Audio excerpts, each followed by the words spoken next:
আজকে শুরু করব পৃষ্ঠটান থেকে। পৃষ্ঠটান, সান্দ্রতা, এগুলো পড়ব। তো প্রথম হেডিং করে নিই পৃষ্ঠটান, যার ইংরেজি নাম হচ্ছে সারফেস টেনশন।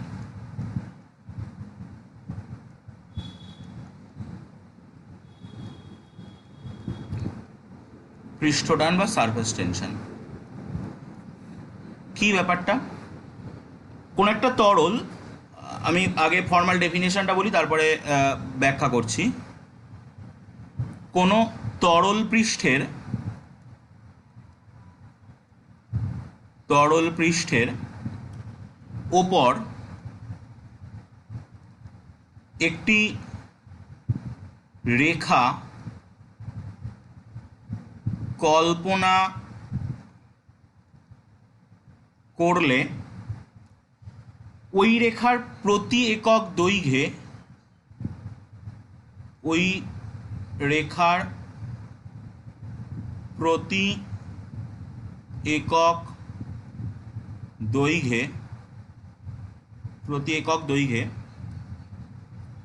রেখার সঙ্গে অভিলম্বভাবে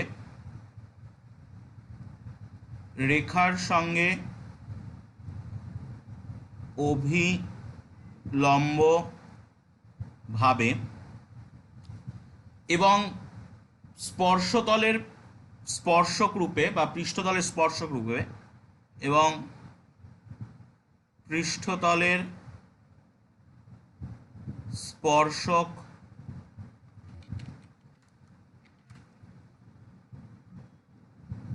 রূপে রেখার উভয় পার্শ্বে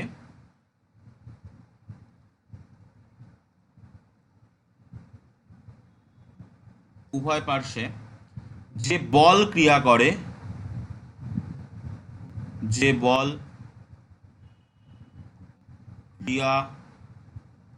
করে তাকে কি বলে?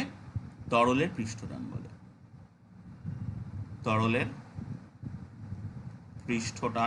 বলে। তাহলে ব্যাপারটা কি না, ধর আমি কোন একটা তরল নিলাম, যে তরলটার মুক্ত পৃষ্ঠ হচ্ছে এটা হলো একটা তরল, যে তরলের মুক্ত পৃষ্ঠটা এরকম দেখতে, ঠিক আছে। এবার আমি এই মুক্ত পৃষ্ঠের মধ্যে একটা রেখা কল্পনা করলাম, এটা হলো একটা মুক্ত পৃষ্ঠের মধ্যে রেখা। এবার এই রেখার সঙ্গে লম্বভাবে এবং এই মুক্ত পৃষ্ঠের স্পর্শক রূপে কিছু বল ক্রিয়া করবে, রেখার দুপাশেই বলগুলো ক্রিয়া করবে, এরকম করে কিছু বল ক্রিয়া করবে, ঠিক আছে। তো আমি বলগুলোকে এরকম এদিকেও কাজ করবে, এদিকেও কাজ করবে,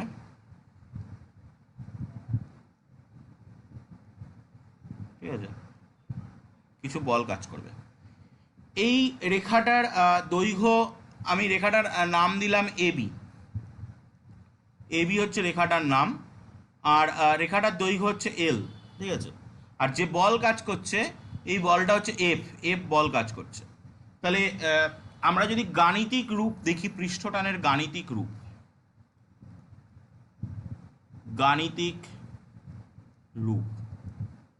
তাহলে গাণিতিক রূপ কি করব না, এবি রেখার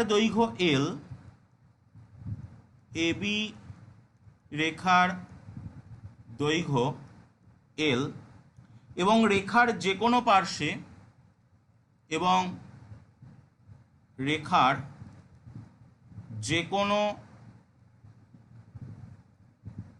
পার্শ্বে সমগ্র দৈর্ঘ্য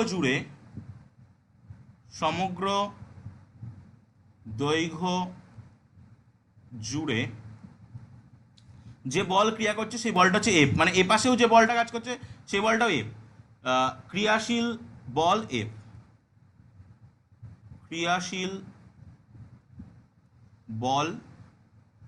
এফ হলে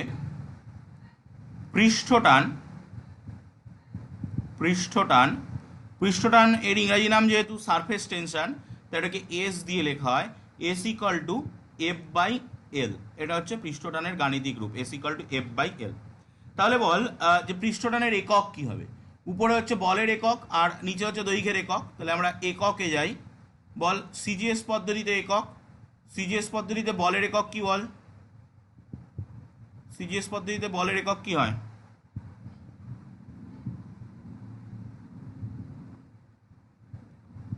তো ক্লাস 8-এও পড়া, ক্লাস 9-এও পড়া, সব ভুলে গেছিস, বাহ সুন্দর। ডাইন হচ্ছে বলার পরে, আমার বলার পরে মনে পড়ছে। সিজিএস পদ্ধতিতে বলের একক ডাইন, আর সিজিএস পদ্ধতিতে দৈর্ঘ্যের একক কি? দেখি কিরকম মনে আছে।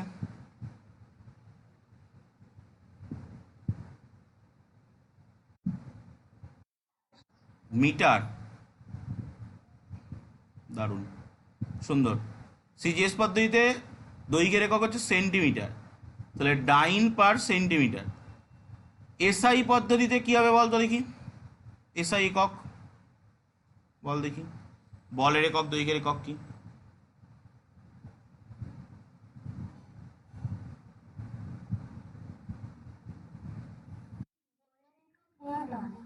আর দৈর্ঘ্যের একক?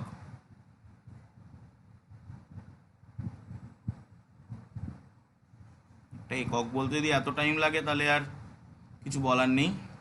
তাহলে নিউটন পার মিটার আসছে। সিজিএস একক কার না পৃষ্ঠটানের, আর ডাইন পার সেন্টিমিটার আসছে সিজিএস একক পৃষ্ঠটানের, এসআই একক হচ্ছে নিউটন পার মিটার। এবার আমরা যেটা বের করবো সেটা হচ্ছে মাত্রা। মাত্রা, তাহলে মাত্রা কি হবে? পৃষ্ঠটানের মাত্রা, পৃষ্ঠটানের মাত্রা সমান সমান উপরে কি বসবে? বলের মাত্রা। বলের মাত্রা কত ছিল বল দেখি? পৃষ্ঠটানের মাত্রা উপরে বলের মাত্রা বসবে, বলের মাত্রা কত?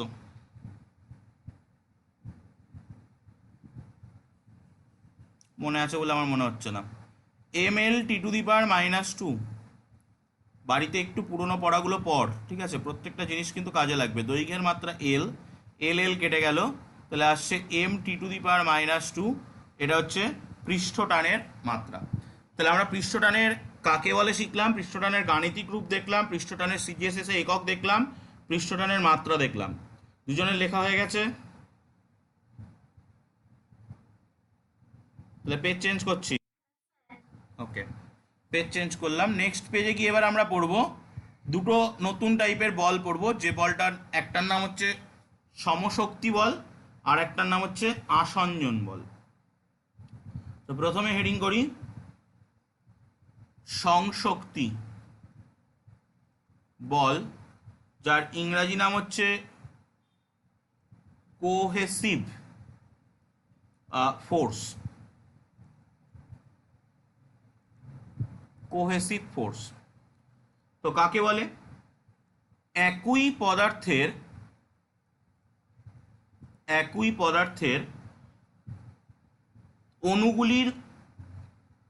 অণুগুলির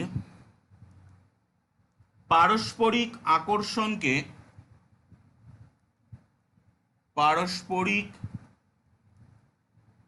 আকর্ষণকে সংশক্তি বল বলে। সংশক্তি বল বলে। আর সেকেন্ড যেটা হেডিং বললাম আসঞ্জন বল, যার ইংরেজি নাম হচ্ছে অ্যাডহেসিভ ফোর্স। তো সেটা কি না, বিভিন্ন পদার্থে, শুধু একই জায়গায় বিভিন্ন হবে, বিভিন্ন পদার্থের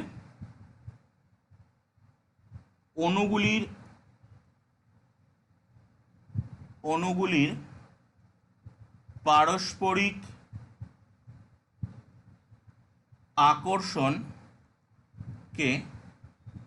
আকর্ষণকে বলা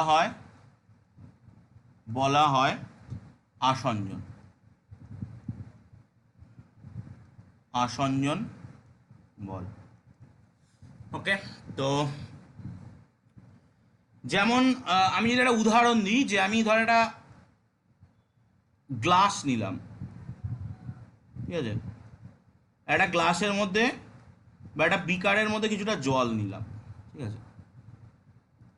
তো এই জলের অণু আছে, তো এই জলের অণুগুলোর মধ্যে আকর্ষণ বল কাজ করবে, জলের অণুর সঙ্গে জলের অণু এরকম আকর্ষণ বল কাজ করবে।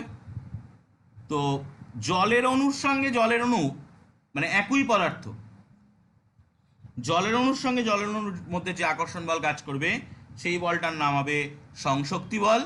এবং বিভিন্ন পদার্থ, জলের অণুর সঙ্গে কাচের দেওয়ালের অণু, এই সেম গল্প কিন্তু আমরা পাই যখন জাইলেম বাহিকার মধ্যে দিয়ে জল উপরে ওঠে। আমি সেটাও বলছি, জলের অণুর সঙ্গে জলের অণু যখন আকর্ষণ বল কাজ করবে তখন সেটা সংশক্তি বল। জলের অণুর সঙ্গে কাচের দেয়াল বা কাচের অণু এর মধ্যে যে আকর্ষণ বল কাজ করবে সেটার নাম আসঞ্জন বল। যেটা আমি বলছিলাম যে যখন জাইলেম বাহিকা দিয়ে জল ওঠে তো তখন কি হয় না, ধর এটা জাইলেম বাহিকা, এই জাইলেম বাহিকার মধ্যে দিয়ে যখন জল ওঠে তো তখন ধর এগুলো হলো জলের অণু এগুলো, তো এই জলের অণুগুলোও জলের অণুগুলোকে টানতে পারে, সেই বলটা হচ্ছে সংশক্তি বল। আর এই জলের অণুগুলোকে আবার এই জাইলেম বাহিকার দেওয়াল এরাও টানে, সেই বলটার নাম হচ্ছে আসঞ্জন বল। জলের অণুর সঙ্গে একই পদার্থের অণু হলে সেটা সংশক্তি বল, বিভিন্ন পদার্থের অণু হলে সেটা আসঞ্জন বল। জাইলেম বাহিকা দিয়ে জলের যে রসের উৎস্রোত ঘটে সেই উৎস্রোতেও কিন্তু এই সংশক্তি বল এবং আসঞ্জন বলের ভূমিকা আছে, এটা আমরা জীবনবিজ্ঞানে পড়েছি। ওকে, তাহলে পেজ চেঞ্জ করছি, না লেখা হলে বল। এরপরে আমরা যেটা পড়বো সেটা হচ্ছে পৃষ্ঠস্বর। পৃষ্ঠস্বর কাকে বলে? ওকে, চেঞ্জ করলাম। তো নেক্সট হেডিং পৃষ্ঠস্বর, যার ইংরেজি নাম হচ্ছে surface film. Surface film, FIL film. আচ্ছা, জিনিসটা কি যে কোন একটা তরল, আমি আগে ডেফিনেশনটা বলি, তরলের মুক্ত পৃষ্ঠ থেকে তরল পৃষ্ঠের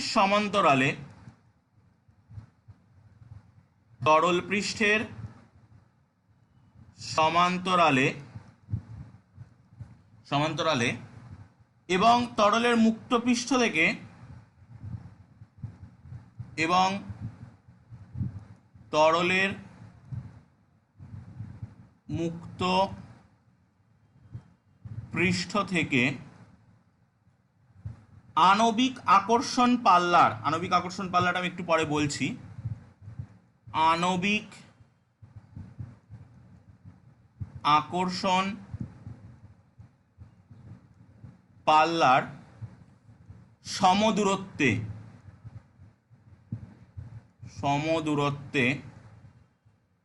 তরলের ভিতরে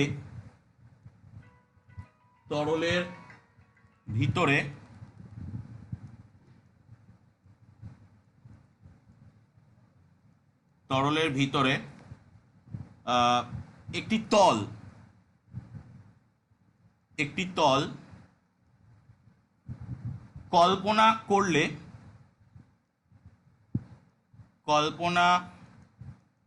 করলে মুক্ত পৃষ্ঠ এবং এই কল্পিত তল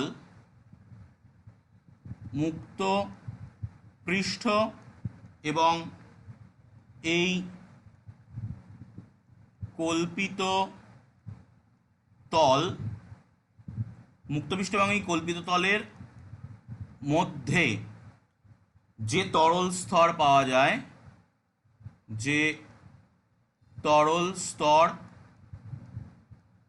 পাওয়া যায় তাকে তরলের পৃষ্ঠস্বর বলে।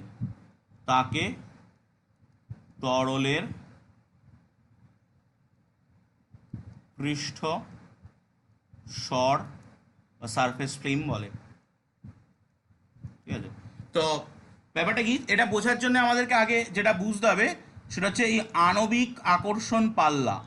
এই আণবিক আকর্ষণ পাল্লা জিনিসটা কি, তো এটা আগে আমরা বুঝে নিই আণবিক আকর্ষণ পাল্লা জিনিসটা কি। তো আমি হেডিং করছি আণবিক পাল্লা বা আণবিক আকর্ষণ পাল্লা।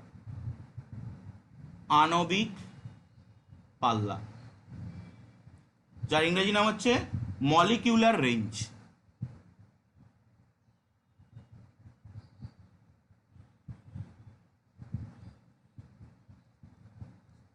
কি জিনিসটা না, আমি সংজ্ঞাটা আগে বলিনি, তারপরে দুটো সংজ্ঞা একসাথে বোঝাচ্ছি। একই তরল পদার্থ মধ্যস্থ দুটি অণুর মধ্যে ক্রিয়াশীল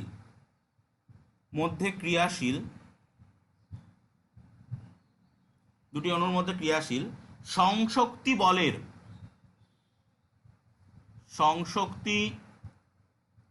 বলের প্রভাব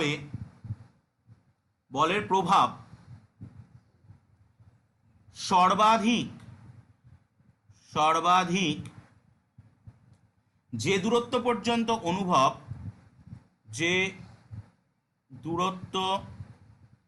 পর্যন্ত অনুভব বা কার্যকর হয়, সেই দূরত্বের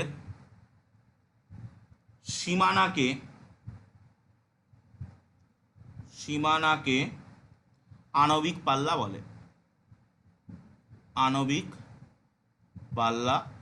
বলে।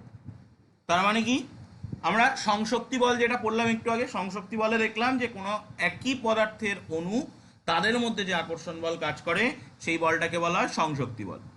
তাহলে এবার তরলের কোনো একটা অণু তরলের আরেকটা কোনো অণুর ওপরে সংশক্তি বল দেবে বা সংশক্তি বলের প্রভাবে আকৃষ্ট হবে। তো এই আকর্ষণ বল কিন্তু তরলের মধ্যে কোনো একটা অণুর জন্য সারা তরল জুড়ে থাকবে না, একটা নির্দিষ্ট দূরত্ব পর্যন্ত এই আকর্ষণ বল ক্রিয়া করবে। সর্বাধিক যে দূরত্বের মধ্যে ক্রিয়া করবে সেই দূরত্বটাকে আমরা বলি আণবিক পাল্লা। তাহলে এবার আমি কি করলাম, পৃষ্ঠ স্বরের সংজ্ঞাটা দেখি। তরলের কোনো একটা, আমি ধর একটা গ্লাসের মধ্যে আমি জল নিয়েছি, ধর একটা গ্লাস। তো এই গ্লাসের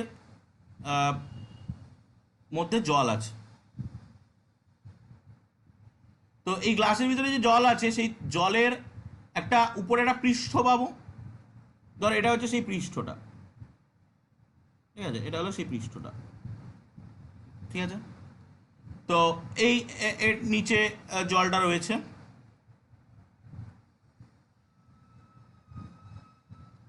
ঠিক আছে। এবার এই পৃষ্ঠে যে অণুগুলো আছে সেই অণুগুলোও তো পৃষ্ঠের নিচে, পৃষ্ঠের উপরে দেওয়ার জল নেই। এই পৃষ্ঠে যে অণুগুলো আছে সেই অণুগুলো, পৃষ্ঠের নিচে যে অণুগুলো আছে সেই অণুগুলোর উপরে সংশক্তি বল প্রয়োগ করছে। সংশক্তি বল প্রয়োগ করার জন্যে পৃষ্ঠের নিচে একটা হাইয়েস্ট দূরত্ব পর্যন্ত আমরা একটা ওই সংশক্তি বলের প্রভাব থাকবে। তো ধর এই হলো সেই দূরত্ব, এই দূরত্ব পর্যন্ত এই সারফেসটা পর্যন্ত ওই সংশক্তি বলের প্রভাব বর্তমান থাকবে, ঠিক আছে। এটা হলো সেই আর, যে আরটা হচ্ছে আণবিক পাল্লা। আমি এখানে আরটাকে দেখাচ্ছি, এইটা হচ্ছে সেই আর, এখান থেকে এই পর্যন্ত, আশা করি বোঝাতে পারছি। এই আরটা হচ্ছে আণবিক পাল্লা বা আণবিক আকর্ষণ পাল্লা, ঠিক আছে। এবার এর মাঝখানে যে জায়গাটা তৈরি হলো, এই আর থিকনেসের যে লেয়ারটা পেলাম, এইটাকেই বলা হয় পৃষ্ঠ স্বর, ঠিক আছে। আর থিকনেসের যে লেয়ারটা পেলাম এটাকেই বলা হবে পৃষ্ঠ স্বর। কোনো তরল তার মুক্ত পৃষ্ঠ এবং মুক্ত পৃষ্ঠ থেকে আণবিক আকর্ষণ পাল্লার সমদূরত্ব যদি আরেকটা তল কল্পনা করি, অবশ্যই তরলের মধ্যে, তরলের বাইরে কল্পনা করলে তো আর তরল থাকবে না, তরলের মধ্যে কল্পনা করি, তাহলে এদের মধ্যে যে লেয়ারটা থাকবে এই লেয়ারটাকে বলবো পৃষ্ঠস্বর বা সারফেস ফিল্ম। ওকে, যদি কোনো অসুবিধা থাকে বল। পেজ চেঞ্জ করছি তাহলে, না হলে বলিস। চেঞ্জ করলাম পেজ। তাহলে এবার দেখ, এরপরে আমরা একটা নতুন জিনিস পড়বো, সারফেস এনার্জি বা পৃষ্ঠ শক্তি। হেডিং পৃষ্ঠ শক্তি বা ইংরেজি নাম সারফেস এনার্জি।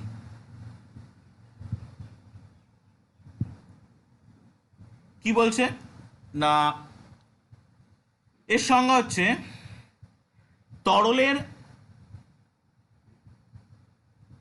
তরলের ভিতরে থাকা অণুকে ভিতরে থাকা অণুকে তরল পৃষ্ঠে আনতে তরল পৃষ্ঠে আনতে তরল পৃষ্ঠে আনতে দেখ, একটা আমি যদি আগে একটা ছবি আঁকি, ছবি আঁকলে ব্যাপারটা বুঝতে পারবি। ধর আমি এটাকে গ্লাস নিই, গ্লাসের মধ্যে কিছুটা জল নিই। ধর এখানে একটা গ্লাস আছে বা একটা বিকার আছে, এই বিকারের মধ্যে খানিকটা জল রয়েছে। তো এই খানিকটা জল রয়েছে, এই জলের একটা মুক্ত পৃষ্ঠ থাকবে উপরে। এই মুক্ত পৃষ্ঠের মধ্যে যদি আমি একটা অণুকে কল্পনা করি, তাহলে সেই মুক্ত পৃষ্ঠের মধ্যে যদি আমি একটা অণুকে কল্পনা করি, ধর আমি এখানে একটা অণুর কথা ভাবছি। এই অণুটা এপাশে সমশক্তি বল পাবে, এপাশে সমশক্তি বল পাবে, নিচের দিকেও সমশক্তি বল পাবে, কিন্তু ওকে কিন্তু ওর চারপাশে থাকা অণুগুলো একটা সমশক্তি বলে টানবে, ঠিক আছে? এই যে সমশক্তি বলে টানছে, এখানে থাকা কোনো একটা অণু কিন্তু এদিকেও সমশক্তি বল পাবে, এদিকেও সমশক্তি বল পাবে, নিচের দিকেও সমশক্তি বল পাবে, ঠিক আছে? তাহলে এই যে বলগুলো থাকলো, এই বলগুলো যদি আমি সব লব্ধি বানাই, তাহলে লব্ধিগুলো কিন্তু সব নিচের দিকে চলে আসবে, ঠিক আছে? যদি আমি এইখানে কোনো একটা অণুর কথা ভাবি, তাহলে সেই অণুটা কিন্তু চারিদিকে সমশক্তি বল পাবে, ঠিক আছে? চারিদিকে কিন্তু সমশক্তি বল পাবে। এবং এই যে সমশক্তি বলগুলো, এইগুলোই তো আকর্ষণ পাল্লা, যে পাল্লাটার কথা আমরা বললাম, এগুলোকে নিয়ে যদি আমরা যোগ করি, এই যে যোগ করে একটা গোলক মতো বানাচ্ছি, এই গোলকটাকে বলা হয় প্রভাব গোলক, ঠিক আছে? আমি এটার সংজ্ঞা বলিনি, এটার নাম হচ্ছে প্রভাব গোলক, ঠিক আছে? এই যে আণবিক পাল্লার গুলোকে যদি যোগ করি, তাহলে যে গোলকটা পাবো প্রভাব গোলক, এটাকে ইংরাজি নাম হচ্ছে স্ফেয়ার অফ ইনফ্লুয়েন্স।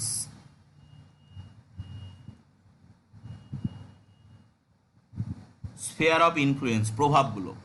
তাহলে এগুলো যখন এই প্রভাবগুলোটা অর্ধগোলক হয়ে যাবে, যদি কিনা আমরা পৃষ্ঠতলে চলে যাই, পৃষ্ঠতলে গেলে তো পৃষ্ঠতলের উপরে তো আর পৃষ্ঠের উপরে তো আর কোনো তরল নেই, তাহলে উপরের দিকে কোনো আকর্ষণ বল থাকবে না, নিচের দিকে আকর্ষণ বল থাকবে। বাট যদি আমরা পৃষ্ঠর থেকে হালকা নিচে আসি, তখন প্রভাবগোলকগুলোর অবস্থা দেখ কেমন হয়ে যাচ্ছে।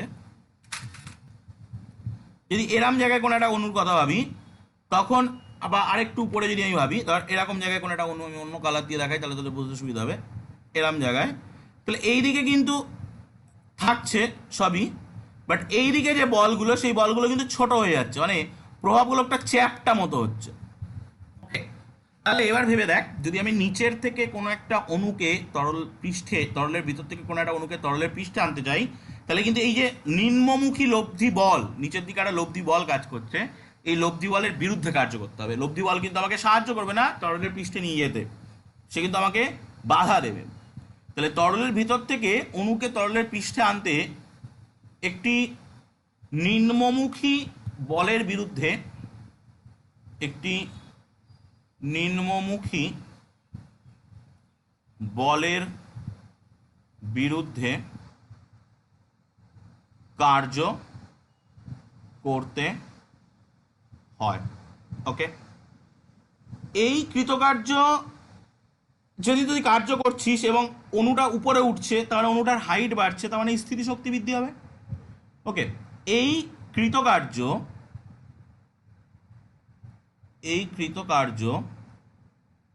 তরল পৃষ্ঠে অবস্থিত অণুর তরল পৃষ্ঠে অবস্থিত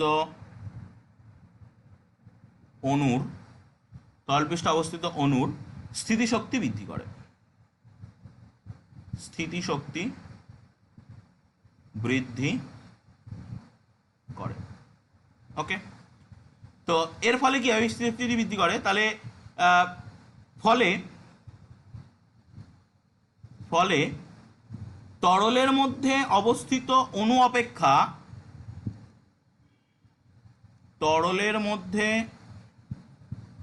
অবস্থিত অণু অপেক্ষা তরলের পৃষ্ঠে অবস্থিত অণুর তরলের পৃষ্ঠে অবস্থিত অণুর স্থিতিশক্তি কি হবে? অণুর স্থিতিশক্তি বেশি হবে, কারণ উপরে স্থিতিশক্তি বেশি, নিচে স্থিতিশক্তি কম। অণুর স্থিতিশক্তি বেশি, স্থিতিশক্তি বেশি বেশি। ওকে, তো এই যে তরলের পৃষ্ঠে তার মানে একটা এক্সট্রা শক্তি সঞ্চয় হয়েছে, এই শক্তিটাকেই বলা হয় পৃষ্ঠ শক্তি। তরলের পৃষ্ঠতলে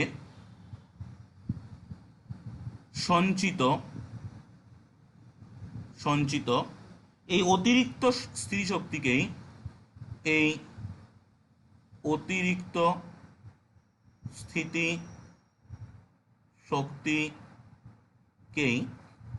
বলা হয় পৃষ্ঠ শক্তি,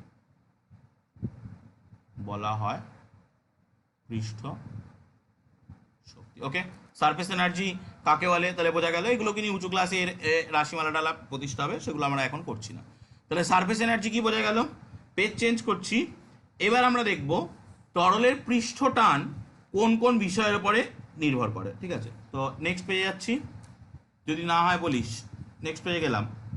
তাহলে এবার আমরা দেখব তরলের পৃষ্ঠ টান কোন কোন বিষয়ের উপর নির্ভর করে। তো হেডিং, তরলের পৃষ্ঠ টানের নির্ভরতা, পৃষ্ঠ টানের নির্ভরতা। নাম্বার 1, উষ্ণতা। তরলের পৃষ্ঠটান উষ্ণতার উপর নির্ভর করে। ঠিক আছে, উষ্ণতা বৃদ্ধি পেলে কি হয়, অণুগুলোর মধ্যে যে ব্যবধান, সেই ব্যবধান বেড়ে যায়। আমি এগুলো লিখছি না, আমি জাস্ট আলোচনা করে দিচ্ছি। উষ্ণতা যদি বৃদ্ধি পায় তাহলে অণুগুলোর মধ্যে ব্যবধান বেড়ে যাবে। অণুগুলোর মধ্যে ব্যবধান বেড়ে গেলে সমশক্তি বল কিন্তু কমে যাবে। ঠিক আছে, উষ্ণতা আমি করে দিচ্ছি, একটা রেখাচিত্র মতো এঁকে দিচ্ছি। উষ্ণতা বৃদ্ধি কি হবে, অণুগুলির দূরত্ব বৃদ্ধি। অণুগুলোর মধ্যে দূরত্ব বৃদ্ধি পেলে কি হবে, সংশক্তি বল, যেটা সংশক্তি বলটা হ্রাস পাবে, সংশক্তি বল হ্রাস পাবে। আর সংশক্তি বল হ্রাস পেলে কিন্তু পৃষ্ঠটান হ্রাস পাবে, পৃষ্ঠটান হ্রাস। ওকে, তাহলে আমরা দেখলাম কি, উষ্ণতা বৃদ্ধি পেলে পৃষ্ঠটান কমে যায়। ঠিক আছে, এবং এই উষ্ণতা বৃদ্ধি পেলে পৃষ্ঠটান কমে যায়, এই জিনিসটার ব্যতিক্রম আছে। ব্যতিক্রম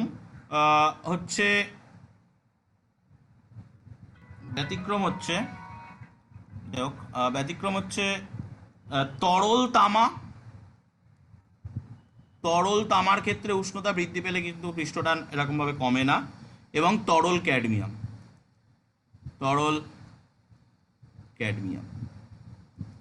ওকে, তরল তামা তরল ক্যাডমিয়ামের ক্ষেত্রে এই নিয়মটা কিন্তু প্রযোজ্য হয় না।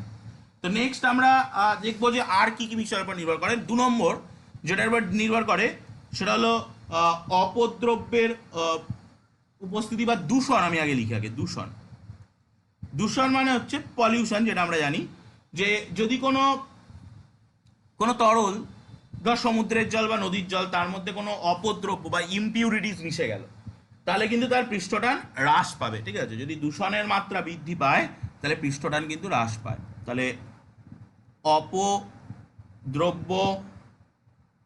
দ্রব্য বৃদ্ধি পেলে পৃষ্ঠটান হ্রাস পায়। ঠিক আছে, এটা যেমন যদি জলের মধ্যে তেল বা চর্বি ইত্যাদি মিশিয়ে দিস, জলের মধ্যে তেল দিয়ে দিলে কিন্তু পৃষ্ঠটান কমে যাবে। ঠিক আছে, তো এই জন্যেই ওই যে যখন দুধ উতলে ওঠে, দুধ ফোটানোর সময় যখন দুধ উপচে পড়ে, তখন দেখবি অনেক সময় তেল দিয়ে দেওয়া হয়, বলে একটু তেল দিয়ে দিলে দুধটা উতলে পড়বে না। তার কারণ হচ্ছে কিন্তু এইটাই, যেই অপদ্রব্যটা মিশিয়ে দেবো, এগুলোর ব্যাখ্যা আছে সে ব্যাখ্যাগুলোর পরে আমরা মানে এটা এটা একটা আরও একটা ভালো সুন্দর গল্প আছে যে যখন মাঝ সমুদ্রে নাবিকেরা জাহাজ নিয়ে যায়, যখন বড় বড় ঢেউ ওঠে, তখন কি করে ওরা ওই সমুদ্রের জলে তেল ছড়িয়ে দেয়। মানে তেল ছড়িয়ে দিলে তো দূষণ হবে, এটা আমরা জানি। তো এই তেল ছড়িয়ে দিলে কি হবে, ঢেউটা কিন্তু কমে যাবে। এর ব্যাখ্যা আছে, এই ব্যাখ্যা কিন্তু এই দূষণের উপরে এরপরে ভিত্তি করে, ঠিক আছে? তো সেগুলো আমরা পরে দেখব। 3 নম্বর হচ্ছে দ্রবীভূত বস্তুর উপস্থিতি। দ্রবীভূত বস্তুর উপস্থিতি, ঠিক আছে? আমরা ওর মধ্যে কি রকমের বস্তু মিশছে তার উপরে বেস করে কিন্তু পৃষ্ঠটান চেঞ্জ হবে। তো কোনো তরল, তার মধ্যে দ্রবীভূত বস্তুরা তো পৃষ্ঠটান প্রবাহিত হয়। যদি অজৈব বস্তু মেশে তাহলে পৃষ্ঠটান কিন্তু বৃদ্ধি পাবে। আর যদি জৈব বস্তু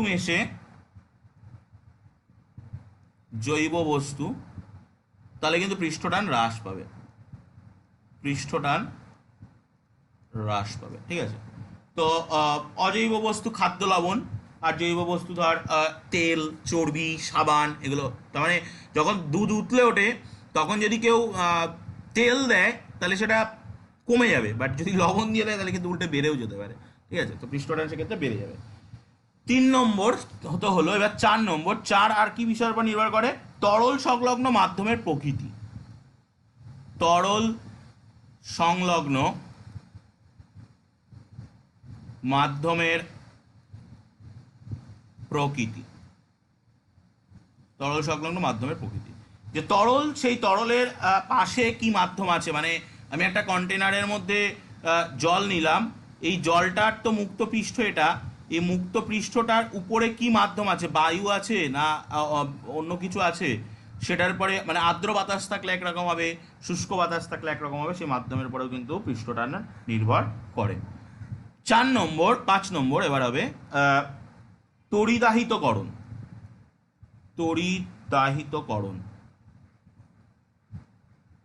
ঠিক আছে? তড়িদাহিতকরণ কি না, যদি তরল পৃষ্ঠ, আমরা নর্মাল জল নিলাম, জল তো নিস্তড়িত, বাট ওই জলটাকে যদি আয়নিত করে দেওয়া যায়, মানে ওই তরল পৃষ্ঠটা যদি কোনো আয়ন বা তড়িৎগ্রস্ত হয়, তাহলেও কিন্তু তার পৃষ্ঠটানের মান হ্রাস পাবে। তড়িদাহিত করলে পৃষ্ঠটানটা কিন্তু কমে যায়, ঠিক আছে? তাহলে আমরা দেখলাম যে পৃষ্ঠটান কি কি বিষয়ের উপর নির্ভর করে। আমরা 5টা বিষয় পেলাম, এই 5টা বিষয়ের পরে পৃষ্ঠটান কিন্তু নির্ভর করে। ওকে, তো নেক্সট আমরা এবার যেটা পড়ব, যে কতগুলো ঘটনা, যে ঘটনাগুলোকে পৃষ্ঠটান দিয়ে ব্যাখ্যা করা যায়, ঠিক আছে? তো পেজ চেঞ্জ করছি, নেক্সট পেজে যাচ্ছি। নেক্সট পেজে গিয়ে আমরা ঘটনাগুলো এক এক করে দেখি কি। তো প্রথম ঘটনা, 1 নম্বর, জলের ওপর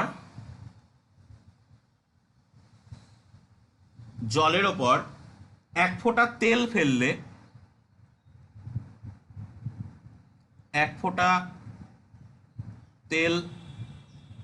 ফেললে, তা জলের ওপর ছড়িয়ে পড়ে। এটা আমরা সবাই দেখেছি। তা জলের ওপর ছড়িয়ে পড়ে। ওকে, এটা ব্যাখ্যা করতে হবে। তো দেখ, যদি আমি জলের উপরের অংশে তেল ঢালি, তাহলে সেই অংশে জলের পৃষ্ঠটান কমবে না বাড়বে? বল।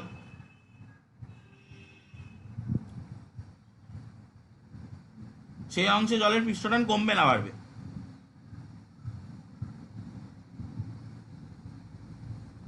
একটু আগেই বললাম, জানি না কি শুনছিস কি বুঝছিস।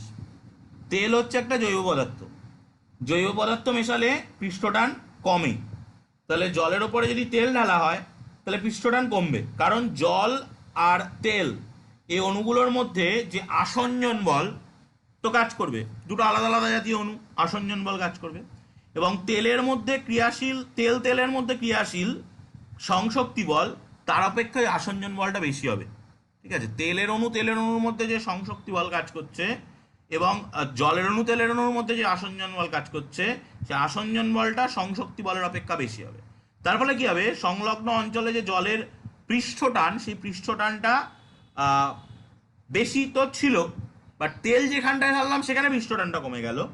পৃষ্ঠটানটা কমে যাওয়ার জন্যে বাইরের দিকে একটা টান ক্রিয়া করবে। সেই জন্যে আমরা যেখানটায় জলের মধ্যে তেলটা ঢালবো, ধর এটা একটা জলের গ্লাস, এর মধ্যে জল রয়েছে, যে জায়গাটায় তেলটা ঢালবো, ধর এই জায়গায় এক ফোঁটা তেল ঢাললাম, তো এই জায়গাটার পৃষ্ঠটান কমে যাবে, বাট পাশের দিকে পৃষ্ঠটান তো আছে, তো সেই পৃষ্ঠটান একে টানবে, টেনে ওকে সারা সারফেসের পরে পুরো পৃষ্ঠটার উপরে ছড়িয়ে দেবে। সেই জন্য বলা হয় জলের ওপর এক ফোঁটা তেল ফেললে সেই তেল জলের ওপর ছড়িয়ে পড়ে। নাম্বার টু হচ্ছে এক টুকরো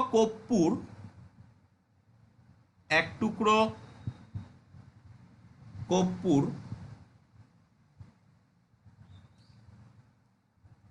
জলে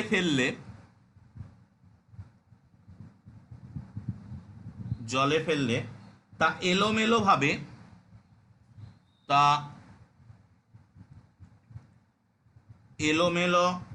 ভাবে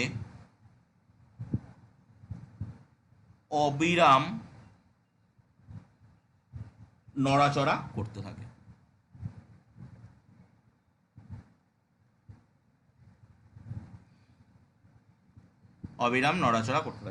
তো এটা কি, এটাও একই রকম ভাবে বলা যায়। কর্পূর কিন্তু জলে দ্রাব্য, তাই তো, কর্পূর জলে দ্রাব্য এবং জৈব পদার্থ। তো এই কর্পূরকে পুজোর কাজে ব্যবহার করে, জানিস তোরা সবাই দেখেওছিস কর্পূর। তো কর্পূর জৈব পদার্থ হওয়ার জন্য কি হবে, পৃষ্ঠটান কমে যাবে, জৈব পদার্থ মেশালে পৃষ্ঠটান কমে যায়। এবার এই কর্পূর খণ্ডটা কিন্তু অসম আকৃতির, কর্পূর খণ্ডের কিন্তু কোনো নির্দিষ্ট আকার হয় না, তার যেমন ছুচালো অংশ রয়েছে, তেমন ভ্রতা অংশ রয়েছে। তো তার মানে দেখ, যে জায়গাটা ছুচালো হবে সেখান থেকে কিন্তু কর্পূর বেশি পরিমাণে ক্ষয়ে যাবে, আর যেখানটা ভোতা হবে সেখান থেকে কিন্তু কর্পূর বেশ কম পরিমাণে ক্ষয়ে যাবে। তাহলে কোনো জায়গায় বেশি পরিমাণে কর্পূর ক্ষয়ে যাবে, কোনো জায়গায় কম পরিমাণে কর্পূর ক্ষয়ে যাবে। তার ফলে কী হবে, কোনো জায়গায় পৃষ্ঠটান বেশি পরিমাণে কমবে, কোনো জায়গায় পৃষ্ঠটান কম পরিমাণে কমবে। যে জায়গায় পৃষ্ঠটান বেশি পরিমাণে কমবে সেই জায়গায় পৃষ্ঠটানের মানটা কম হবে, আর কোনো জায়গায় পৃষ্ঠটান কম পরিমাণে কমলে সেই জায়গায় পৃষ্ঠটানের মানটা বেশি হবে। তাহলে কী হবে, যেদিকে বেশি পৃষ্ঠটানের মানটা সেদিকে একটা টান অনুভব হবে, তাহলে কর্পূরটা একবার এদিকে যাবে। আবার উল্টো দিকেও, যেখানে ক্ষয়ে গেল সেই জায়গায় পৃষ্ঠটানের মানটা আবার পরে একটু পরে বেশি হয়ে যাবে, আবার উল্টো দিকে সরবে। তাই যখনই আমরা একটা কর্পূরের খণ্ডটা বেশি বড় হলে হবে না, কিন্তু একটা ছোট্ট খণ্ড যদি জলের মধ্যে দিস, তাহলে দেখবি কর্পূরের খণ্ডটা ছোট্ট, একদম বেশি বড় খণ্ড নিলে কিন্তু হবে না, এদিক ওদিক সরতে থাকবে, ঠিক আছে, এলোমেলোভাবে নড়তে থাকবে। 3 নম্বর, এগুলোর কিন্তু ব্যাখ্যা দেয়, ব্যাখ্যাগুলো আমি মুখে বলে দিচ্ছি, তোরা গুছিয়ে যেভাবে এইভাবেই কিন্তু গুছিয়ে লিখতে হবে। 3 নম্বর হচ্ছে দাড়ি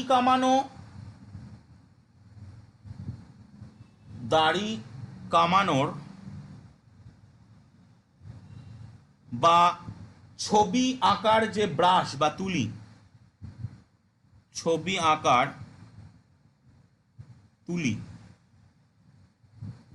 তুলির আঁশগুলি জলে নিমজ্জিত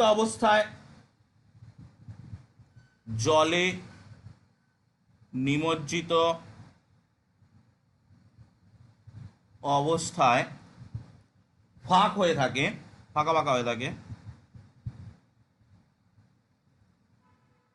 থাকে, কিন্তু জল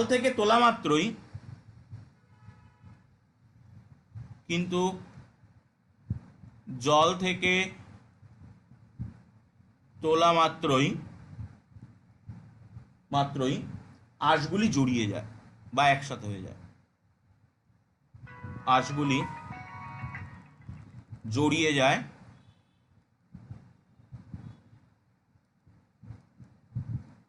বা একসাথে হয়ে যায়। কেন? তো দেখ, আমরা ছবি আঁকার সময় তুলি ব্যবহার করি, তোরা দেখেছিস। সেই তুলির যদি তুই জলের মধ্যে ডোবাস তাহলে কিন্তু আঁশগুলো ছাড়িয়ে যায়, ফাঁকা হয়ে যায়। কেন না, জলের ভিতরে পৃষ্ঠটানের অস্তিত্ব তো নেই, পৃষ্ঠটান তো পৃষ্ঠে থাকবে, জলের ভিতরে কি করে পৃষ্ঠটান থাকে? পৃষ্ঠটানের ব্যবহার করা যায় কখনোই করে পৃষ্ঠ বলে কিছু নেই। তাহলে তখন যখন আমরা জলের ডুবিয়ে দিয়েছি তখন কিন্তু তুলিটার যে অণুগুলো, সেই তুলিটার যে আঁশগুলো, সেই আঁশগুলোর মধ্যে কিন্তু জল ঢুকে গেছে, সেখানে কিন্তু জলের কোনো পৃষ্ঠ নেই, ঠিক আছে? তো সেই জন্য সেগুলো ভাগ ভাগ হয়ে যাবে। এবার যেই জলের বাইরে আনবো তুলিটাকে, ওই আঁশগুলোর মধ্যে কিন্তু একটা জলের পৃষ্ঠ বা একটা স্বর বা একটা আস্তরণ লেগে থাকবে। এবার এই পৃষ্ঠ কি করবে? পৃষ্ঠ যত বড় হবে তত কিন্তু তার পৃষ্ঠের কারণে কি করবে, সেই পৃষ্ঠটানের কাজই হচ্ছে পৃষ্ঠটাকে ছোট করা।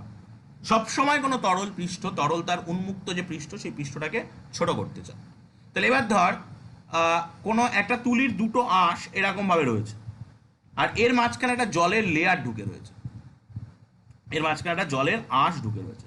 তাহলে এই আঁশটা কি চাইবে? এই যে জলের যে পৃষ্ঠটা রয়েছে, এই পৃষ্ঠটা চাইবে ছোট হতে। এই পৃষ্ঠটা যখন ছোট হতে চাইবে, তাহলে কি হবে? ওই যে তুলির যে দুটো আঁশ, সে আঁশ দুটোকে এক জায়গায় নিয়ে আসবে। সেই জন্য দেখা যায় যে তুলিকে যখন জল থেকে বের করে আনা হয়, তখন তুলির আঁশ দুটো এক জায়গায়, আঁশ সবগুলো এক জায়গায় চলে আসে। বাট যখন জলের মধ্যে ঢোকানো হয়, তখন যেহেতু পৃষ্ঠ টান কাজ করে না, সেই জন্য সেগুলো সব আলাদা আলাদা হয়ে থাকে। ওকে, নেক্সট, যদি বুঝতে অসুবিধা হয় বলবি। 4 নম্বর, বিশুদ্ধ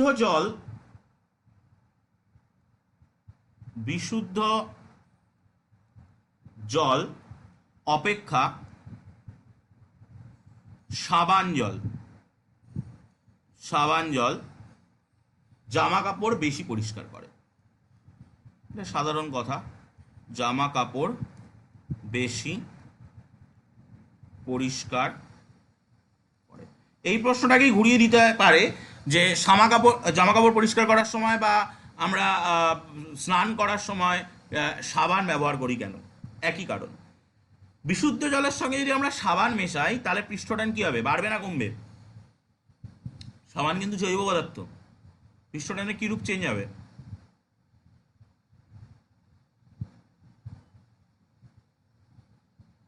আমি জানি না তোরা কেন অ্যান্সার দিচ্ছিস না। এই পৃষ্ঠটান হ্রাস পাবে। তো পৃষ্ঠটান জৈব পদার্থ মেশালে পৃষ্ঠটান হ্রাস পায়, তাহলে সাবান জলের পৃষ্ঠটান কমায়। এবং এই কমানোর ফলে কি হবে?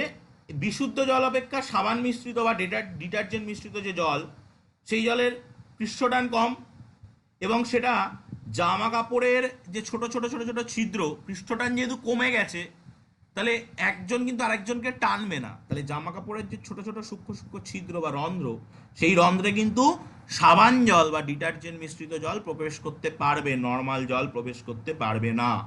তাহলে সাবান মিশ্রিত জলে বেশি জামা কাপড় ভালো পরিষ্কার হবে। ওকে, এরপরে আমরা 5 নম্বর দেখব। 5 নম্বর পয়েন্ট, ছাতা সবাই ব্যবহার করিস। বর্ষাতির ইংরেজি নাম হচ্ছে রেনকোট, ঠিক আছে? বর্ষাতি। ত্রিপলও দেখেছিস, ত্রিপল ইত্যাদির মধ্যে দিয়ে বৃষ্টির জল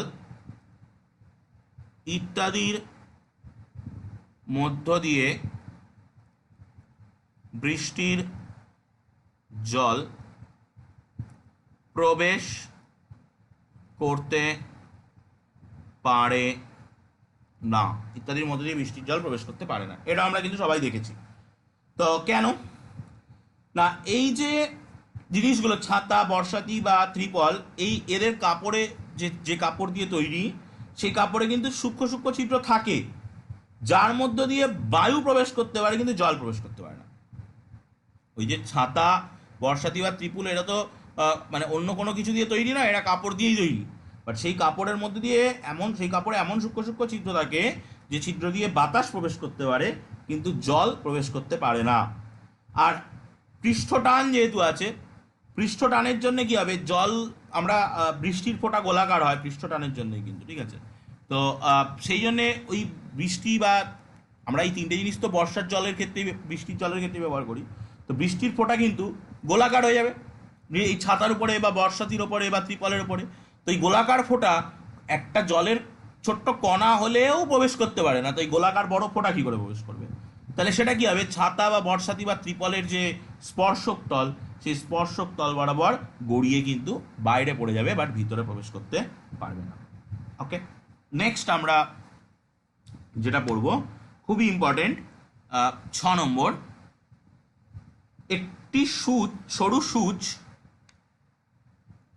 একটি সরু সূচ, মানে সূচ বলা হয় না, বলা হয় ছুঁচ, ছুঁচ ছন্দবিন্দু হবে, বিশুদ্ধ জলের ওপর, বিশুদ্ধ জলের ওপর সাবধানে রাখলে ভেসে থাকে, সাবধানে রাখলে ভেসে থাকে। ঠিক আছে, এটা যদি তোরা বাড়িতে সাবধানে রাখতে হবে, দুম করে রেখে দিলে কিন্তু ডুবে যাবে। ঠিক আছে, এক গ্লাস বিশুদ্ধ জল নিয়ে তারপরে এটা সূচকে সাবধানে আস্তে করে ছাড়িস, সে কিন্তু ভেসে থাকবে। কিন্তু সাবান জলের ওপর, কিন্তু সাবান জলের ওপর, সাবান জলের ওপর রাখলে তা ডুবে যায়, তা ডুবে যায়। তুই সাবান জলের মধ্যে কোনোভাবেই ওটাকে রাখতে পারবি না। বিশুদ্ধ জলের মধ্যে তুই যদি ধীরে সুস্থে আস্তে করে রাখিস তাহলে ওটা ভাসবে, বাট খুব সাবধানে, খুব না নাড়িয়ে না চাড়িয়ে কিন্তু রাখতে হবে, তাহলে ওটা ভাসবে। বাট যদি তুই সাবান জলের মধ্যেও ওটাকে খুব সাবধানের সাথে রাখিস তাহলে কিন্তু ওটাকে কোনোভাবেই তুই ভাসাতে পারবি না, ডুবে যাবে। তো প্রথম প্রশ্ন, এখানে যে দুটো জলের কথা বলা হলো, বিশুদ্ধ জল আর সাবান জল, এই দুটো জলের মধ্যে কার পৃষ্ঠটান কম আর কার পৃষ্ঠটান বেশি বল দেখি।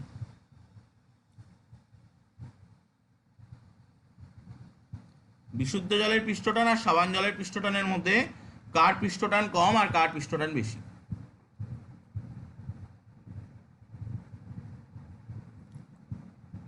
যাই হোক, কোনো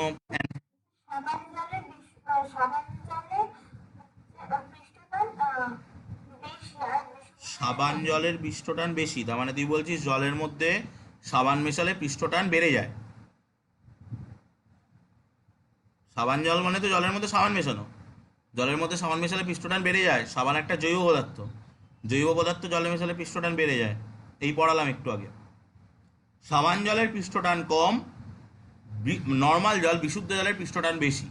বিশুদ্ধ জলের পৃষ্ঠটান মোটামুটি হয় 72 ডাইন পার সেন্টিমিটার, আর সাবান জলের পৃষ্ঠটান মোটামুটি হয় 30 ডাইন পার সেন্টিমিটার।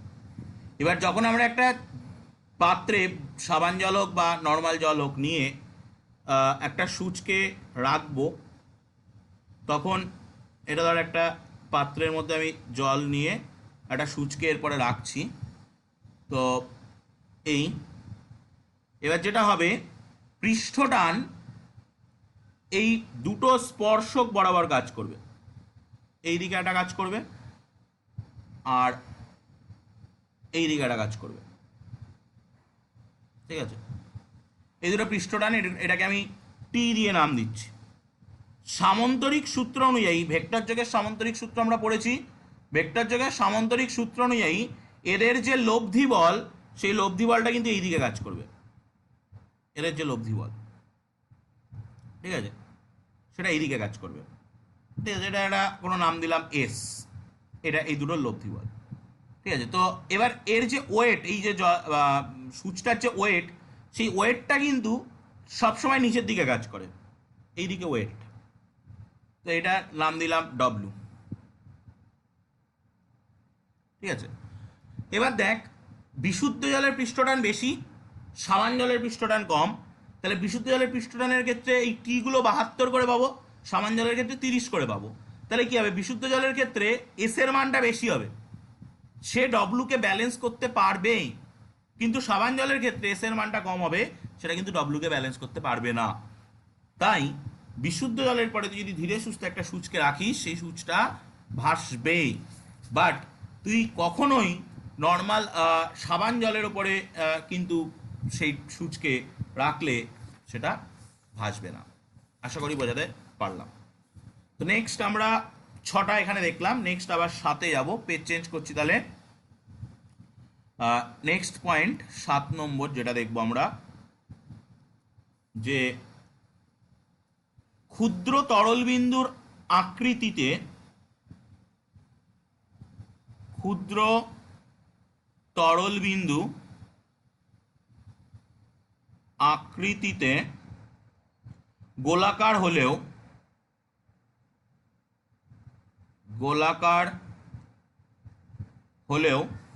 বৃহৎ তরল বিন্দু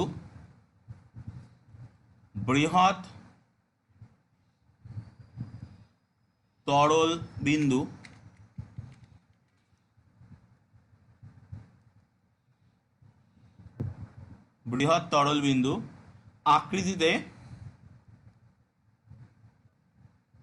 চ্যাপ্টা হয়। এটা আমরা ব্যাখ্যা করব। দেখ, একটা তরল বিন্দু তারপরে কিন্তু দু রকমের বল কাজ করে। একটা তরল বিন্দু সে যদি ছোট হয় তাহলে একটা হচ্ছে তারপরে পৃষ্ঠটানজনিত বল কাজ করবে, আর একটা হচ্ছে তারপরে অভিকর্ষ বল কাজ করবে। এই দুটো বল কিন্তু তরল বিন্দুর উপরে কাজ করে। তো তরল বিন্দু যদি ছোট হয় তাহলে যেটা হবে, এই ছোট তরল বিন্দুর ওপরে যে অভিকর্ষ বল কাজ করবে সেই অভিকর্ষ বলটা কিন্তু খুবই কম হবে। আর বড় তরল বিন্দুর উপরে কিন্তু অভিকর্ষ বল বেশি কাজ করবে। তো এই বড় তরল বিন্দুর উপরে অভিকর্ষ বল বেশি কাজ করলে সেই অভিকর্ষ বল কি করবে, সেই অভিকর্ষ বল ওটাকে টেনে লম্বা করে দেবে। যেটা তোরা বৃষ্টির ফোঁটা, গুগলে যদি বৃষ্টির ফোঁটা সার্চ করিস, রেন ড্রপ সার্চ করিস, বা ওয়াটার ড্রপ, বা যে রক্তের ফোঁটাগুলো আমরা রক্তদান শিবিরের ব্যানারগুলোতে দেখি, সেগুলো দেখতে কিন্তু অনেকটা এরকম চ্যাপ্টা মতো হয়, যে এরাম মতো বানিয়ে দেয়, এরাম মতো দেখবি বানিয়ে দেয়। জলের ফোঁটা, রক্তের ফোঁটা, যে কোনো ড্রপ, পোলিওর ফোঁটাতেও দেখবি এরকম দেখায়। তো ওটা কিন্তু বৃহৎ আকারে বড়, সেই জন্য কি করে, অভিকর্ষ বলকে টেনে লম্বা করে দেবে। আর যদি সেটা না হয়, মানে তোর অভিকর্ষ বলের প্রভাব যদি না থাকে, তাহলে কিন্তু তরল বিন্দু গোলাকার হবে। এবার গোলাকার কেন হবে? তোরা ক্লাস 10-এ উঠে কতগুলো ঘনবস্তু সম্পর্কে পড়বি। এক হচ্ছে তোরা পড়বি আয়ত ঘন, যেটা হচ্ছে ইট যেমন দেখতে, আয়ত ঘন বা আয়ত ঘনকও বলে। পড়বি ঘনক, মানে যেটা হচ্ছে লুডোর ছক্কা, চারদিক সমান। পড়বি চোং, বিস্কুটের কোটো। পড়বি শঙ্কু, মোচার অগ্রভাগ। পড়বি আর পড়বি কি, গোলক, ফুটবল। এই কটাই মোটামুটি আছে। এছাড়াও আরও পিরামিড আছে, মিশরের পিরামিড, সবাই ইতিহাস বইয়ে ছবি দেখেছিস। এই সবগুলোর আয়তনকে যদি আমি সেম করি, মানে তোকে যদি ধর আমি সাপোজ কিছুটা লোহা দিয়ে বললাম, এই লোহাটা দিয়ে তুই আয়তঘনক বানা, তুই আয়তঘনক বানিয়ে তার যে পৃষ্ঠতলটা তুই খাতায় লিখে রাখলি। এবার কি করলি, আয়তঘনকটাকে গলিয়ে একটা ঘনক বানালি। তুই তার পৃষ্ঠতল যেটা হলো সেটাও খাতায় লিখে রাখলি। তুই চোং বানালি, ওটাকে গলিয়ে আবার চোং বানালি, তার পৃষ্ঠতল খাতায় লিখে রাখলি। একটা শঙ্কু বানালি, তার পৃষ্ঠতল খাতায় লিখে রাখলি। একটা গোলক বানালি, তার পৃষ্ঠতল খাতায় লিখে রাখলি। একটা পিরামিড বানালি। এরকম করে যত যা খুশি বানানো যায়, একটা এরা কিছু বানালি, তার পৃষ্ঠতলকে খাতায় লিখে রাখলি। তুই দেখবি গোলকের পৃষ্ঠতল, সবগুলোর মধ্যে গোলকের পৃষ্ঠতল ছোট, আর পৃষ্ঠটান কি করে, পৃষ্ঠটান তরলের মুক্ত পৃষ্ঠে একটা টান প্রয়োগ করে পৃষ্ঠতলকে ছোট করতে চায়। কারণ পৃষ্ঠতল যত ছোট হবে, পৃষ্ঠ শক্তি তত ছোট হবে। আমরা একটু আগে পড়ে এসেছি, পৃষ্ঠতল যত ছোট হবে, পৃষ্ঠতলে তত কম সংখ্যক অণু থাকবে, তাহলে পৃষ্ঠ শক্তিও তত ছোট হবে। আর তরল সবসময় চায় তার পৃষ্ঠ শক্তিকে কমাতে। ওকে, তো তাহলে আমরা দেখলাম যে যত ঘনবস্তু আছে তার মধ্যে গোলক হলো এমন একটা ঘনবস্তু যার পৃষ্ঠতল সব থেকে ছোট। ঠিক আছে, তাহলে এই পৃষ্ঠতল যেহেতু গোলকের ছোট, তাহলে গোলক মানে যে কোনো ক্ষুদ্র তরল তার পৃষ্ঠটান প্রয়োগ করে, পৃষ্ঠটান তাকে কি করবে, সব থেকে ছোট আকৃতির বানানোর চেষ্টা করবে, ছোট পৃষ্ঠতলের বানানোর চেষ্টা করবে। তাহলে কি তৈরি হবে, গোলক তৈরি হবে। সেই জন্যই কিন্তু যে কোনো ক্ষুদ্র জলবিন্দু গোলক হয়। আর যে কোনো বৃহৎ জলবিন্দুর পরে যেহেতু পৃষ্ঠ টান ছাড়াও আর একটা বল কাজ করে, অভিকর্ষ বল। সেই অভিকর্ষ বলের জন্যও কিন্তু কি হয়ে যায় না, ওটা চ্যাপ্টা হয়ে যায়।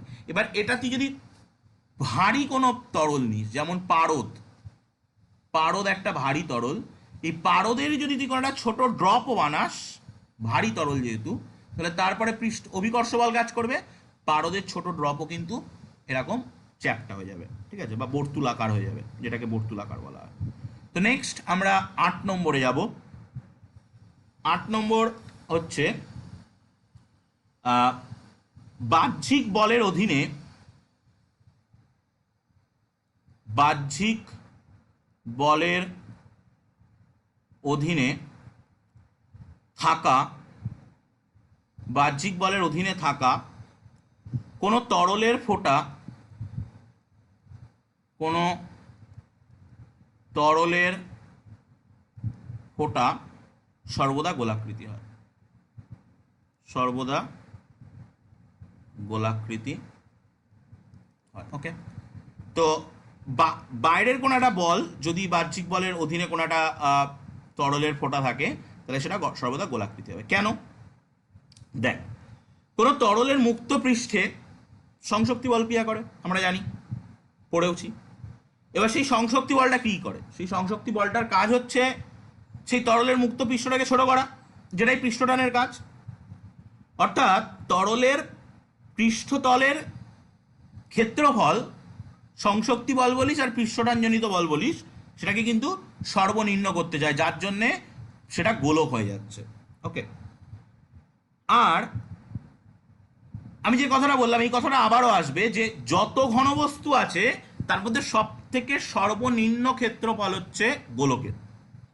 তাহলে যেহেতু গোলকের সবচেয়ে ক্ষেত্রফল কম, সেই কারণের জন্যই কিন্তু সর্বদা গোলাকৃতি হবে। এই একই কারণের জন্য কিন্তু বৃষ্টির ফোঁটা গোলাকার হয়, ঠিক আছে। এই একই কারণের জন্য পরীক্ষায় প্রশ্ন দেয় যে বৃষ্টির ফোঁটা গোলাকার হয় কেন, ঠিক আছে। তো আমি সেটাকে 9 নম্বরে দিলাম, যে বৃষ্টির ফোঁটা, বৃষ্টির ফোঁটা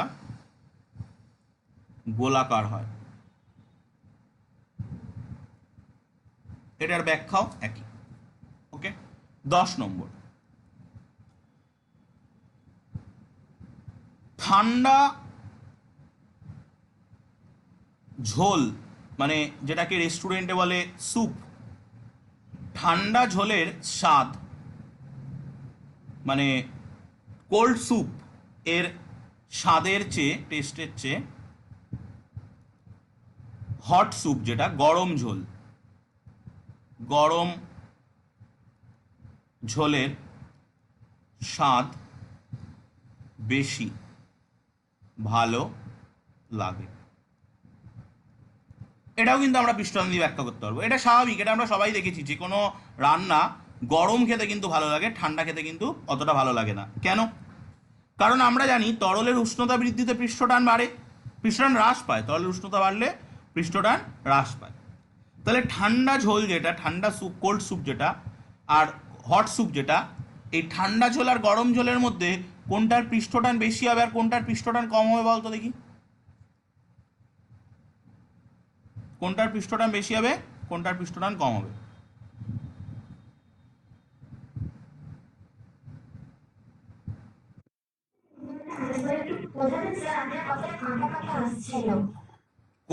উষ্ণতা বৃদ্ধি করলে পৃষ্ঠটানের কি চেঞ্জ হয়? উষ্ণতা বৃদ্ধিতে পৃষ্ঠটান কমে না বাড়ে?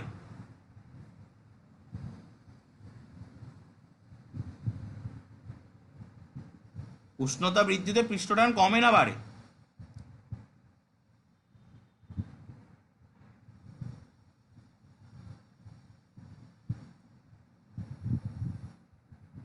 যাই হোক, আমি কোনো রেসপন্স পাচ্ছি না।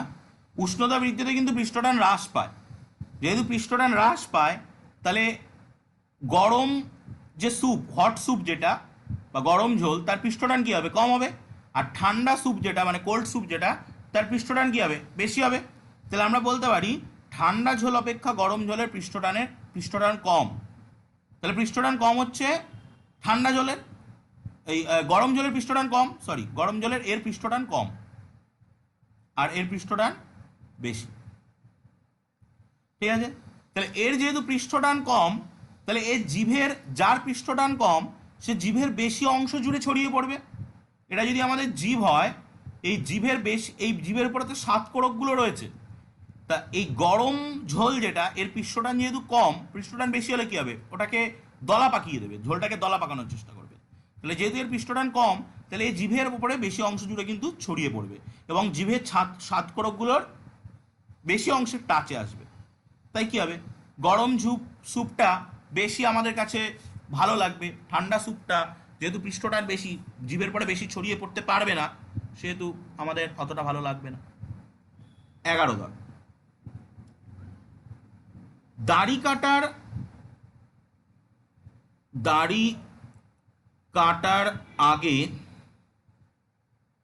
দাড়ি কাটার আগে মুখে সাবানের ফেনা ঘষা হয় কেন?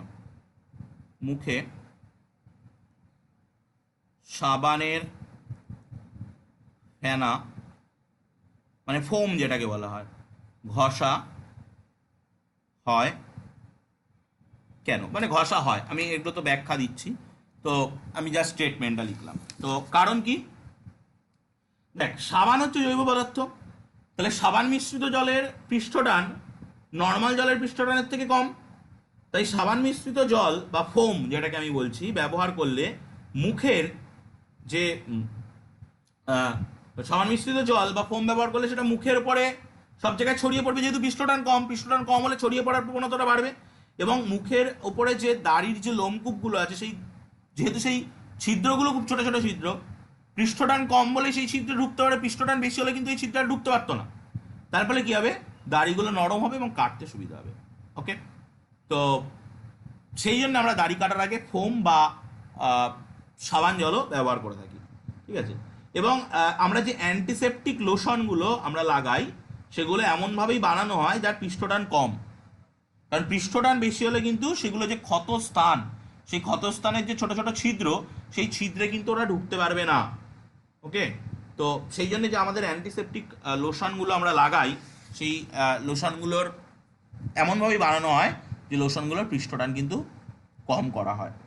12 নম্বর, যেটা আমি বলছিলাম একটু আগে, মাঝ সমুদ্রে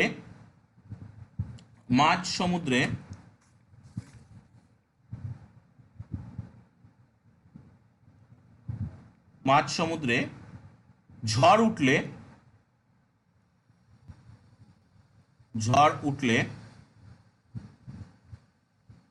উঠলে জাহাজের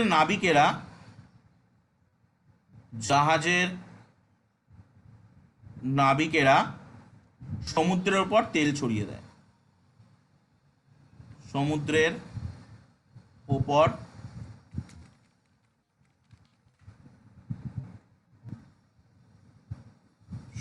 উপর তেল ছড়িয়ে দেয় কেন? কারণ এই একই কথা, তেল কি করবে, পৃষ্ঠটানকে কমাবে। তাহলে ঝড়ের সময় কি হয়, সমুদ্রের উপরে বড় বড় ঢেউ তৈরি হয়, যেটা আমরা কিছুদিন আগে যে ঘূর্ণিঝড় ইয়াস আসলো, সেই ইয়াসে কিন্তু আমরা দেখলাম যে টিভিতে আমরা সবাই দেখেছি যে কি বড় বড় ঢেউ আসছিল। তাহলে ওই ঢেউয়ে কিন্তু জাহাজ পুরো ভেঙে চুরে, আমরা সবাই এগুলো দেখেছি, বর্তমানে দেখে আমরা অভ্যস্ত যে কি অবস্থা হয়। তাহলে এই বড় বড় ঢেউগুলোকে প্রশমিত করার জন্য কি করে, নাবিকেরা সমুদ্রে তেল, এটা তো আগেকার দিনে, এখন তো ওয়েদার রিপোর্ট, যেমন এই ইয়াস ঝড়টার ওয়েদার আমরা অনেক দিন আগে থেকে পেয়ে গেছি যে এটা আসছে, তো সেই জন্যে আগেকার দিনে তো এইগুলো হতো না, তখন জাহাজের নাবিকেরা কি করতো না, তেল ছড়িয়ে দিত। এই তেল ছড়িয়ে দেওয়ার ফলে কি হবে, পৃষ্ঠটান বিশুদ্ধ জলের পৃষ্ঠটানের তুলনায় কমে যাবে। তাহলে কি হবে, বাতাসের জন্যে, দ্রুতগতির বাতাসের জন্যে মানে তেল দেওয়ায় বায়ু প্রবাহের জন্য যে ঢেউ, সেই ঢেউয়ের সামনের দিকের পৃষ্ঠটান কম হবে, পিছনের দিকে পৃষ্ঠটান, বিশুদ্ধ জল পৃষ্ঠটান বেশি হবে। তাহলে একটা ধর ঢেউ উঠেছে, মানে ঘটনাটা কেমন হচ্ছে, একটা ঢেউ উঠেছে, ঢেউটা ধর এরকম, তাহলে এই সামনের দিকের যে জলটা, এই জলটার পৃষ্ঠটান কম, আর পিছনের দিকের জলটার পৃষ্ঠটান বেশি। তাহলে কি হবে, পিছনের দিকের জল এই ঢেউকে টানবে, এই ঢেউকে টানলে কি হবে, ঢেউটা ভেঙে যাবে, মানে পিছনের দিকে জলের যেহেতু পৃষ্ঠটান বেশি, ঢেউটা ভেঙে যাবে। মানে ধর এই জায়গাটা জাহাজ আছে, এই জায়গায় যদি জাহাজ থাকতো, তাহলে এই ঢেউটা এসে যদি জাহাজে মারতো, জাহাজটা ভেঙে যেতে পারতো। তো যেহেতু এই জায়গাটায় নাবিকেরা তো তেল আর এখানে দেবে না, তেলটা দেবে নিশ্চয়ই এই জায়গায়। তো এই জায়গাটায় তেল দিলে কি হবে, এই জায়গাটায় পৃষ্ঠটান কমে যাবে, আর এই দিকের পৃষ্ঠটান তো বেশিই আছে, তাহলে ঢেউটা কিন্তু পিছনের দিকে ভেঙে যাবে, ভেঙে যাওয়ার ফলে কিন্তু জাহাজটা রক্ষা পাবে। তো এই কারণের জন্যই কিন্তু আমরা মানে আগেকার দিনে মাঝ সমুদ্রে যখন ঢেউ উঠতো তখন জাহাজের নাবিকেরা ওখানে তেল মেশাতো। এখান থেকে 13 নম্বর একটা প্রশ্ন আসতে পারে যে উত্তাল সমুদ্রে ঢেউগুলোর উচ্চতা কিভাবে কমানো যায় সেটাই তেল ছড়িয়ে। তো আমি সেটাও লিখে দিচ্ছি। উত্তাল সমুদ্রে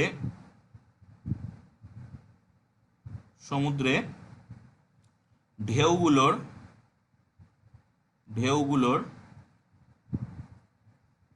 ঢেউ ঢ হবে,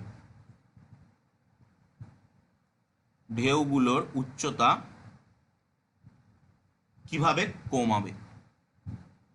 কিভাবে কমানো যায়। ওকে, তো আলোচনা করলাম। তাহলে এখানে আমরা 13টা প্রশ্ন নিলাম। নেক্সট পেজে যাচ্ছি, গিয়ে আমরা নেক্সট প্রশ্ন নেব। ওকে, পেজ চেঞ্জ করলাম। 14, জলের বুদবুদ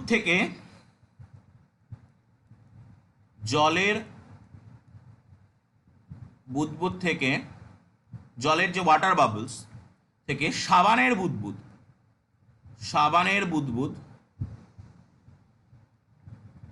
অনেক বড় আকারের হয়,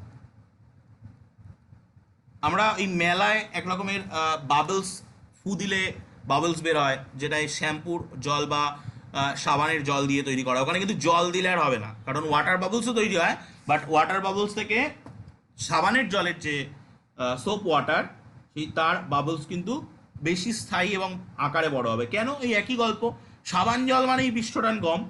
তো পৃষ্ঠটান যার কম, আমি একটা জলের বুদবুদ বানালাম আর একটা সাবান জলের বুদবুদ বানালাম। এটা জলের ওয়াটার বাবলস বুদবুদ, আর এটা সাবান জলের বুদবুদ,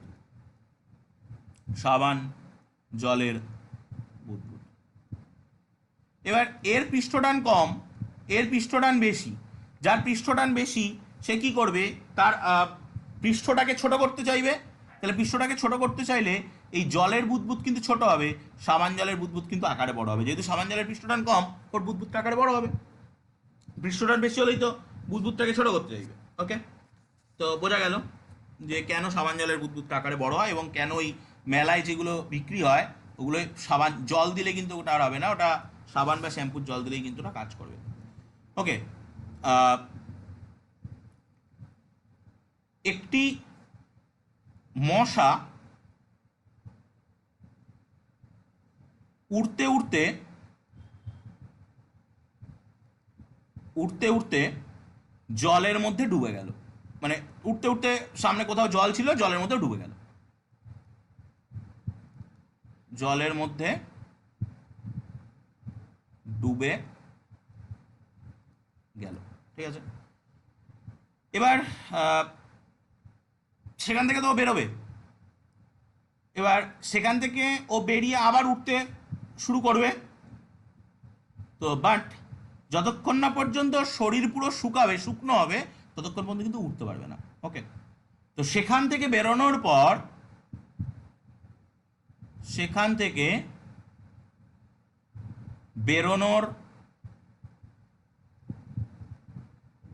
পর যতক্ষণ না মশাটির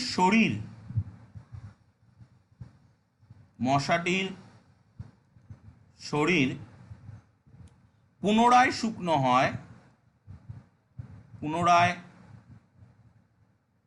শুকনো হয় ততক্ষণ সে উঠতে পারে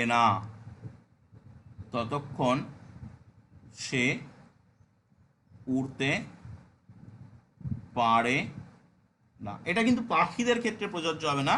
পাখিদের যেহেতু পাখি তবুও ডানা টানা ঝেড়ে টেড়ে নিয়ে তারপরে ওড়ে, পাখিদের যেহেতু আকারে বড় তাই পাখিদের ক্ষেত্রে কিন্তু এটা প্রযোজ্য হয় না। ঠিক আছে, তো জলে ডুবিয়ে মশাকে যদি আমি ধর আমি একটা মশাকে নিলাম, নিয়ে জলের মধ্যে ডুবিয়ে দিলাম, ডুবিয়ে বাইরে আনলাম, তাহলে তার ডানা এবং দেহ এর মধ্যে একটা পাতলা জলের স্তর লেগে থাকবে। এবং ওই পাতলা জলের স্তরটা কি করবে, যেমনভাবে তুলির ক্ষেত্রে হয়েছিল, তুলির ক্ষেত্রে তুলির আঁশগুলো পরস্পরের থেকে ছাড়ানো যাচ্ছিল না, একসাথে জড়ো হয়েছিল, ও তেমনই মশার দেহের সঙ্গে কিন্তু মশার ডানাটা লেগে থাকবে, তো সেটা কিন্তু আর আলাদা হবে না। ওকে, তো সেই জন্য কিন্তু মশা যতক্ষণ না পর্যন্ত তার দেহে শুকিয়ে যাচ্ছে, দেহ থেকে জলটা বাষ্পীভূত হয়ে যাচ্ছে, ততক্ষণ পর্যন্ত কিন্তু সে আর উঠতে পারবে না। ওকে, নেক্সট প্রশ্ন। এবার আমরা, আচ্ছা নেক্সট প্রশ্ন পড়তে গেলে আমাদেরকে আর একটা জিনিস পড়তে হবে, সেটা হচ্ছে কৈশিকতা। ঠিক আছে, তো আমি কৈশিকতাটা বলে নিই, তারপরে আমি নেক্সট প্রশ্নগুলো বলবো। কৈশিকতা,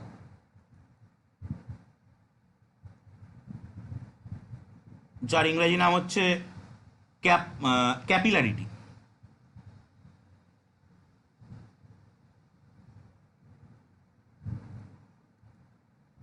ক্যাপিলারিটি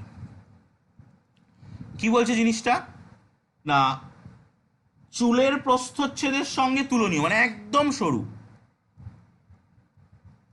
চুলের প্রস্থচ্ছেদের সঙ্গে তুলনীয় তুলনীয় সরু রন্ধ্র বিশিষ্ট, সরু রন্ধ্র বিশিষ্ট নলকে কৈশিক নল বলে। নলকে কৈশিক নল বা ক্যাপিলারি টিউব বলা হয় এটাকে ইংরেজিতে, নল বলে। এর ইংরেজি নাম হচ্ছে ক্যাপিলারি টিউব। ঠিক আছে, এই মানে ল্যাটিন শব্দ ক্যাপিলাস আছে, ক্যাপিলাস থেকে এসছে, ক্যাপিলারিটিটা এসছে, ওটার ল্যাটিন শব্দ ক্যাপিলাসের মানে হচ্ছে চুল। ঠিক আছে, সেখান থেকে এসছে। এবার এই কৈশিক নলে, এই যে কৈশিক নল, এই কৈশিক নলে তরলের ওঠা বা নামা সংক্রান্ত, তরলের ওঠা বা নামা সংক্রান্ত ঘটনাকে কৈশিকতা বলে। কৈশিকতা বলে। আমরা এটা উঁচু ক্লাসে উঠে পড়বো যে কোন ক্ষেত্রে তরল ওঠে আর কোন ক্ষেত্রে তরল নামে, সেগুলো আমরা পরে পড়বো। ঠিক আছে, তো আমি এখন ওর ডিটেলসে গেলাম না। এর উপরে বেস করে তিনটে ঘটনা ব্যাখ্যা করা যায়। ঠিক আছে, আমাদের ক্লাস 9-এর মতো।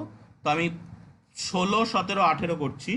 16, ফাউন্টেন পেনের নিব, ফাউন্টেন পেন দেখে থাকতে পারিস, ফাউন্টেন পেন নর্মাল পেন নয় কিন্তু, ফাউন্টেন পেনের নিব, যেটা নিব চেরা থাকে, চেরা থাকে, ফাউন্টেন পেনের নিব কিন্তু চেরা থাকে। ওকে, তো এটার কারণ হচ্ছে যে ফাউন্টেন পেনের নিব যদি, নিবের নিচের অংশটা চেরা থাকে, কারণ ওই যে চেরা অংশটা ওটা একদম চুলের মতো একটা চেরা হয়, একদম সরু, মানে যেটা কৈশিক নলের সঙ্গে সমতুল্য হবে। ঠিক আছে, এবং ওই অংশের দিয়ে মানে কালি, যে কালিটা ফাউন্টেন পেনের মধ্যে থাকে, সেটা অভিকর্ষের বিরুদ্ধে, মানে অভিকর্ষ তো নিচের দিকে কাজ করছে, অভিকর্ষের বিরুদ্ধে সামনের দিকে বা পিছনের দিকে যেতে পারে, কিন্তু চলাচল করতে পারে। তো সেই জন্যই কিন্তু পেনের লেখা যায়। ঠিক আছে, আমি এখানে মানে ডিটেলস এক্সপ্লেনেশন করছি না, কারণ কৈশিকতা নিয়ে জাস্ট তোদের ডেফিনেশনটাই আছে। কৈশিকতায় কখন তরল উপরে উঠবে, এখানে দুটো জিনিস লেখা আছে, একটা ওঠা এবং একটা নামা। তো কখন উঠবে কখন নামবে সেগুলো কিন্তু ক্লাস 11-12-এ আছে। তো সেইগুলো পড়ার পরে এইটা আরও বেটার এক্সপ্লেনেশন করা যাবে। এরকম আরও দুটো ঘটনা আমরা সচক্ষে দেখতে পাই। একটা হচ্ছে হ্যারিকেন বা কেরোসিনের যে যে মানে আমরা ইয়েগুলো ব্যবহার করি, যেগুলোকে একদম সাইন্টিফিক ভাষায় বলা হয় কুপি। ঠিক আছে, ওইগুলোর ভিতরে তেল ভরা থাকে, আর তেলটাই সলতে বেয়ে উপরে ওঠে, তার কারণ হচ্ছে কিন্তু কৈশিকতা। ঠিক আছে, তো হ্যারিকেন বা কেরোসিনের কুপির, এই যে ল্যাম্পগুলো আমরা ব্যবহার করি, তেল সলতে সলতের গাবে, সলতের গাবে গাবে উপরে ওঠে, উপরে ওঠে। এটাও কৈশিকতা দিয়ে ব্যাখ্যা করা যায়। 18 আরেকটা, একটি নলকে, কাঁচ নলকে, একটি কাচের নলকে, কাচের নলকে গরম করলে, গরম করলে গরম করলে ওর প্রান্ত গোলাকার হয়ে যায়, ওর প্রান্ত গোলাকার হয়ে যায়, হয়ে যায়। এটাও কৌশিকতা দিয়ে ব্যাখ্যা করা যায়। ওকে, তো এই ব্যাখ্যাগুলো আমি নেক্সট ক্লাস নেব হচ্ছে বৃহস্পতিবার।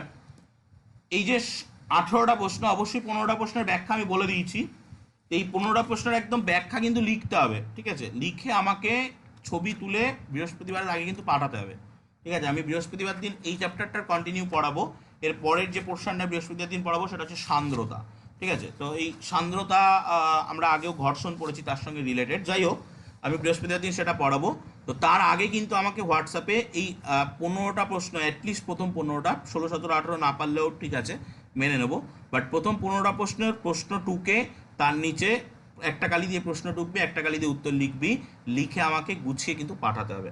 ওকে, তো আজকে ক্লাস তাহলে এই পর্যন্তই থাকবে। হোমওয়ার্কও বলে দিলাম, যদি কোনো ডাউট থাকে এবার বল।